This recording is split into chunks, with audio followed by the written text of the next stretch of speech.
त्वं पुरा सागरोत्पन्नः विष्णुना विधृतः करे पूजितः सर्वदेवश्च पंचजन नमोस्तुते। अर्थात हे शंख, जो समुद्र से उत्पन्न हुए हैं और भगवान विष्णु ने जिसे अपने हाथों में धारण किया है और सभी देवताओं द्वारा पूजित है, हे पंचजन आपको नमस्कार है। जय भोलेनाथ। अपने घरों में हम जिस शंख को देखते हैं वह एक पवित्र वाद्य यंत्र है और परमात्मा को समर्पित होता है। इससे उत्पन्न ध्वनि का, जिसे हम शंखनाद कहते हैं, भारतीय संस्कृति और धार्मिक परंपरा में एक महत्वपूर्ण स्थान है। यह भगवान विष्णु और माता लक्ष्मी दोनों के हाथों में होता है। आइए हम शंख और शंखनाद के विभिन्न पहलुओं पर विस्तार से चर्चा करें। पौराणिक कथाओं के अनुसार शंख की उत्पत्ति समुद्र मंथन से हुई मानी जाती है, जो हिंदू पौराणिक कथाओं में एक महत्वपूर्ण घटना है। समुद्र मंथन के दौरान देवताओं और राक्षसों ने मिलकर समुद्र को मथा था और इस प्रक्रिया में 14 रत्नों में से एक पांचजन्य नामक शंख भी निकला था, जिसे भगवान विष्णु ने धारण किया। आध्यात्मिक दृष्टि से शंख से निकलने वाली ध्वनि ओम की ध्वनि के समान होती है। यह ध्वनि हमारी अंतर आत्मा और चेतना को जागृत करती है। शंख बजाने से सकारात्मक ऊर्जा का संचार होता है और नकारात्मक ऊर्जा नष्ट होती है। यह सुख, समृद्धि और शांति का प्रतीक है। यह विजय, यश और कीर्ति का भी प्रतिनिधित्व करता है। शंख का उपयोग धार्मिक कार्यों, पूजा पाठ, आरती और अन्य धार्मिक अनुष्ठानों में किया जाता है। इसका उपयोग शुभ कार्यों जैसे कि विवाह, मांगलिक अवसरों पर, विभिन्न सांस्कृतिक कार्यक्रमों और समारोहों में भी किया जाता है। हिंदू धर्म के अलावा जैन और बौद्ध धर्म में भी शंख की आवाज या ध्वनि को शुभ माना गया है।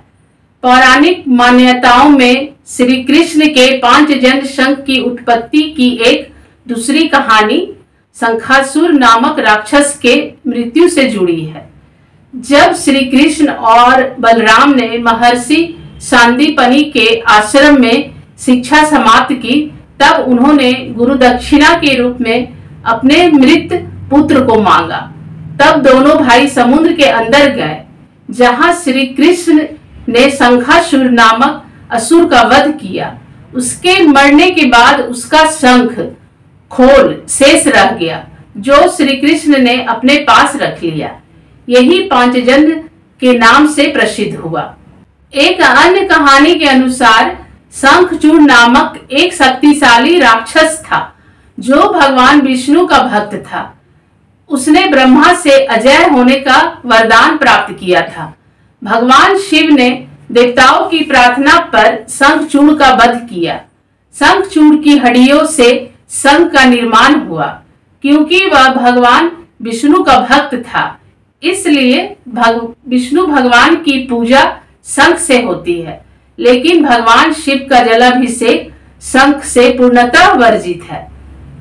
शंख मुख्य रूप से समुद्री सीप घोंघे का सुरक्षा कवच और ऊपरी ढांचा है, जिसमें 95% कैल्शियम कार्बोनेट और 5% कार्बनिक पदार्थ होते हैं। शंख को अपने कान के पास रखने से एक समुद्री गुंजन जैसी ध्वनि उत्पन्न होती है। यह मूलतः एक ब्रह्मांडीय ऊर्जा है, जो शंख में प्रवेश करने पर और भी परिवर्धित हो जाती है।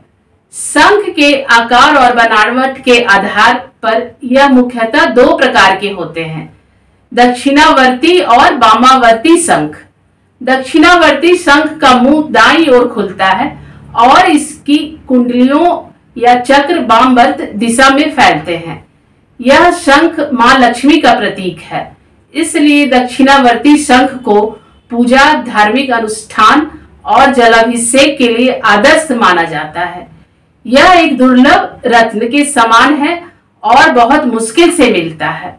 वामावर्ती शंख का मुंह बाईं ओर खुलता है और इसकी कुंडलियां या चक्र दक्षिणावर्त दिशा में फैलते हैं। यह आसानी से उपलब्ध होता है। इसे बजाने के लिए इस्तेमाल किया जाता है। महाभारत के युद्ध के समय युधिष्ठिर के पास अनंत विजय, अर्जुन के पास देवदत्त, भीम के पास पौंड्रिक, नकुल के पास सुघोष, सहदेव के पास मणिपुष्पक और श्री कृष्ण के पास पांचजन शंख थे। हिरण्यगर्भ सूर्यपुत्र कर्ण का, गंगापुत्र भीष्म का शंख था। शंख बजाने से लंग्स और सांस प्रणाली मजबूत होती है। यह एक प्रकार का प्राणायाम है जिससे फेफड़ों की कार्य क्षमता बढ़ती है।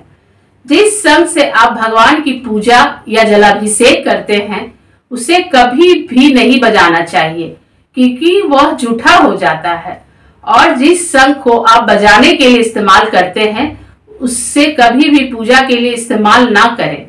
हमारे हिंदू धर्म और ऋषियों के अनुसार शंख को 3 बार बजाना चाहिए।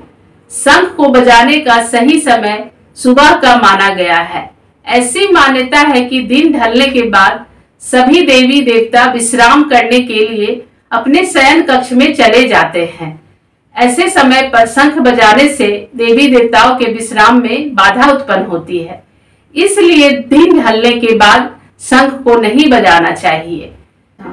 शंखनाद भारतीय संस्कृति और धार्मिक परंपरा का एक अभिन्न हिस्सा है। यह सिर्फ एक धार्मिक प्रक्रिया नहीं बल्कि शारीरिक, मानसिक और आध्यात्मिक लाभों का अद्भुत स्रोत है। इसलिए इसे अपनी दिनचर्या में अवश्य शामिल करें। नमस्कार।